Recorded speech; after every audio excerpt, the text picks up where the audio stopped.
So welcome to our very first episode of our CCSCA podcast. For our very first interview, we've invited Sasha Dees, a producer, curator, and writer active globally in the arts. She's recently published Entangled Species, Conversations on Contemporary Art in the Caribbean, and she's in Taiwan for the next few weeks working with MoCA Taipei to produce Nexus, a presentation of new media and video art by 5 individual artists and 1 art duo, all from the Caribbean. We wanted to learn more about her ongoing research in the Caribbean art community and the importance of bringing Taiwan into dialogue with the Caribbean. Sasha, could you start by telling us how you began researching the Caribbean? I am from the Netherlands, and the Netherlands was a colonial power. The connection between Taiwan and the Caribbean is that we both, in the same time, in the 7th century, colonized Formosa at the time, and also different islands and Suriname, which is a country on top of the South America. In this time, there are a lot of people from the Caribbean, from like former colonies in the Netherlands, living in the Netherlands, and also the 6 islands in the Caribbean are still part of the Kingdom of the Netherlands. So it's a quite organic working together because, they would be friends and I would just sort of, work with my friends that happen to migrate or their parents or their grandparents to the Netherlands. So that's basically what the start of my connection with the Caribbean was. I think from reading your book, you started out, you were living in New York. Yes. And you kind of cautioned to the winds, moved away. I commuted. I mean, that sounds more glamorous than it is. Of course, I didn't do that on a daily basis, but I lived both in Amsterdam and in New York, and I would go back and forth, and in between also travel to other countries as well. In the Caribbean, in New York, I also met way more people from other Caribbean islands, like one of the artists that is in Nexus, the exhibition, is Christopher Cozier. And he had worked in Suriname, and then somebody had introduced us. So I met him, for instance, in New York, and then he has a project space and a residency also in Trinidad called Alice Yard. It was also part of past Documenta. And so they invited me there saying maybe I can pass by if I do a project in Suriname, because you have to fly over Trinidad from New York. So, like over the years, more connections like that were made. And that publication really happened because so many times people would ask me, like, the Caribbean, is there any art in the Caribbean? Who lives there? Who works there? I mean, and I wanted to really, introduce people to all the wonderful artists I actually knew were really living in the Caribbean and make work there. The publication is the result of it, basically sharing my experience of 20 years and all my connections, as you guys have seen. It has really contact information, like you don't know where they are, these are their names, their emails, their websites, and explanations about their practices and mapping out the whole infrastructure. So artists, for instance, now in Taiwan can look up what project spaces are there, what residencies are there. They could contact them and maybe go there, and vice versa. That's basically what I'm hoping. For context, how would you define the Caribbean? There's 2 ways of defining it. It's the insular Caribbean, which is only the islands in the Caribbean Sea. And then there is the Greater Caribbean, and that includes all the coastal areas of Middle and South America. That's basically how it's being talked about, but it's all related to the Caribbean Sea. And then in the Caribbean Sea, there are basically 33 countries. I visited 16 of them. One was so small, and because of the hurricane, there was really no art activities at that moment. So I'm basically writing about 15 of the 33 countries. They're all very, very different because they're all their own countries. They also have different histories. They speak different languages. They have different political system. So it's really all countries. I mean, one island to the next is as different as Taiwan is from Korea or Japan or China. I realized even more so over there is that how privileged Europeans and Americans are really by we can just travel anywhere without a visa. And a lot of people don't even realize that. They just think that if you need a visa, it's for the few countries that we need one for. You just fly there, pay $25, and you get a stamp anyway. But a lot of the Caribbean islands and a lot of other countries in the world, actually, they really need to apply like a long time before they go, and they need to have a financial sponsor, and they need to show that they have a job in the country and a family, so we feel like they are returning. So it's very unequal in that way. In the Caribbean, sometimes you're standing on one island and you can basically see the other island, but you can actually not go there because it's from a different territory. So I'm writing in the book about being in Saint Martin, which is France, and wanting to go to Anguilla, which is England. And of course, I can just hop on the ferry, pay the $20, and I'm on the other side. But if you have a passport from Dominican Republic or from Haiti, for instance, you cannot do that. You actually need to apply for this visa, which takes months and might cost $1,000, to actually do this 20-minute, $20 ferry ride to another island. That's very problematic. It makes people very isolated.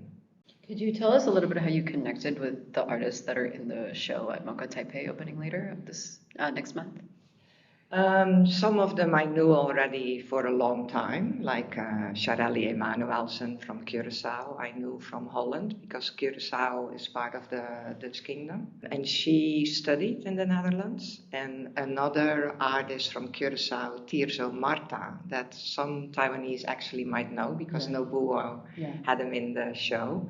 He is a good friend of mine already for years. So he had introduced me to her saying, she's new in Holland, maybe I can help her find her way and connect her, which I did. And so I've known him for her for almost 15 years, actually. Christopher Cozier, I met in New York, and I've been part of the residency. And then Maksaens Denis from Haiti. When I was doing the research, I made an exhibition in Croatia.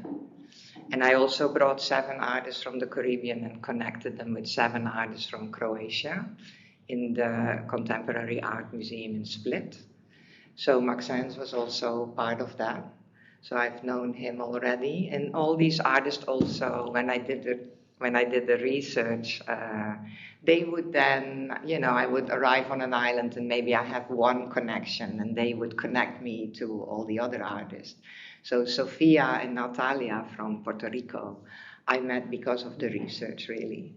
And Sofía was part of Beta Local, which is a big project space and residency program in Puerto Rico. She was one of the 3 directors and also an artist. Rodell Warner I met through Christopher Cozier also. Nadia Huggins is from St. Vincent and Grenadines. And I did not visit the island during the research, but I had met her because she was one of the 2 founders of ARC magazine, which was for several years a magazine on artists in the Caribbean. She founded that together with Holly Bainu, who is a curator, who is now living in Barbados. And so I knew of her and I followed her work, and I had met her on another island one time. I thought the link with her was very apparent because when I did the research for Taiwan, I realized that from the 13 countries, 4 of the countries still recognizing Taiwan are actually in the Caribbean. Mm-hmm. So it's St. Kitts, St. Lucia, St. Vincent and Grenadines and Haiti. In St. Kitts and St. Lucia, I didn't really find a video artist I could present. But I therefore then, outside of the publication, decided to present Nadia's work. So Taiwan is also heavily investing in St. Vincent in fishery and agriculture. Nadia's work is really underwater photography and making videos. So I thought that was a nice link of presenting her. You spent quite a bit of time in Haiti as well. Has it been difficult for you to watch? Yes. I found Haiti was the most difficult. And certainly being from the Netherlands, being from such a rich, almost obnoxious rich country, if you compare it to Haiti, and also being a colonial power. And then to see, given that, there is 10 million people and the world has so much money, you wonder, why can't we solve this? Why do we allow for this to be like that? It was very hard, actually. And I hope also if Maksaens come, maybe you guys can talk with him about it, because obviously I spent there, I think 6 weeks. And like I said, it's the same with Taiwan. It's not really enough to really grasp what's going on. But it was painful, really. You had a really inspiring quote about, despite the abject poverty, yes, that people were still finding ways to be creative. That was the positive that I found, that because even in the Netherlands we always say art is very important, and then sometimes people question why.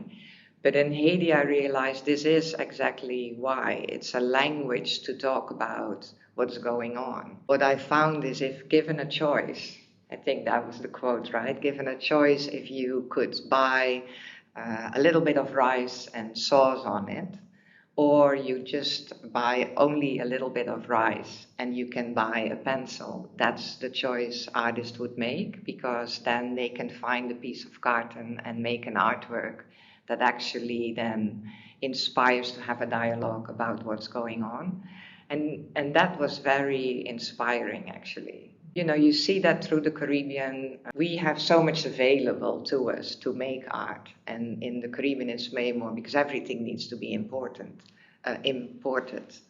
And of course, not all the islands have a lot of money. So they make art with everything they can find. So it's so creative. And so they invent all these things that I'm we sort of forgot that. We feel almost as if you cannot make art if all the materials and the equipment is available. There's another interesting story on Cuba where René Rodriguez said to an artist who said, "But how can I make art? We have nothing." And he brought him into a room where there's all this old paper, and he gave him a pencil and said, "Now you can make art." And I think that is really beautiful. Actually, that Professor René is mentioned in the book Formosa Exchange from Huang Chong-kai, the Taiwanese writer, who writes about the exchange. All of a sudden, Taiwanese people wake up in Cuba. So I thought that was a nice connection. I really love the title of your book, Entangled Species. Entangled is such a specific social and scientific phenomena that occurs, and I'm just interested in the significance of that title and why you chose it. Because I think we are not aware enough about that we cannot live without one another. Not only, and that's why I said species, because sometimes people ask me why not entangled humans, but we are part of such a larger ecosystem. We can't even breathe without it, so we would die. For me, that was very important, and in fragile economies and countries like in the Caribbean, you become even more aware of it. And I think it's the same with Taiwan, you have the earthquakes, typhoons, hurricanes. You're an island, you're isolated. What do you do if you cannot have import? So it becomes so apparent how entangled we really are. It was a very deliberate title in that way. Just to wrap things up, what is the significance of bringing Nexus to Taiwan and putting the Caribbean artists in conversation with the local Taiwanese art scene? I think Taiwan and the Caribbean share certain similarities, but of course there's also lots of differences. And I, in general, like to connect people because I think for me, having been able to travel this much, it has widened my frame of reference and my perspective, and I have learned so much that things I wouldn't have learned when I stayed in Holland. And I think this would be this introduction, like you look at something that you have an entrance point to, and it's sort of recognizable, but then it's different. So, like it will start a dialogue and maybe you can learn from each other ways, like you want to change something in your society. What were the mistakes you made? What were the failures? But what were the successes? And learn. I think making connections is just very important, period. Nexus will open from 6th of May and run until the 16th of July. We'd like to thank you for coming to our podcast to talk with us. Can I also promote the talk I'm doing with Nobuo? Yes, please. On Sunday, May 7, and it's between 2 and 4. So it would be great for students to come maybe visit the show before and then listen to our talk, and then you can ask us lots of questions. So I hope everybody comes. Thank you so much, Sasha. It's really great to hear how much compassion that you have for the artists from the Caribbean and for fostering these intercultural conversations. Very inspiring. Thank you. Thank you. And now a new chapter.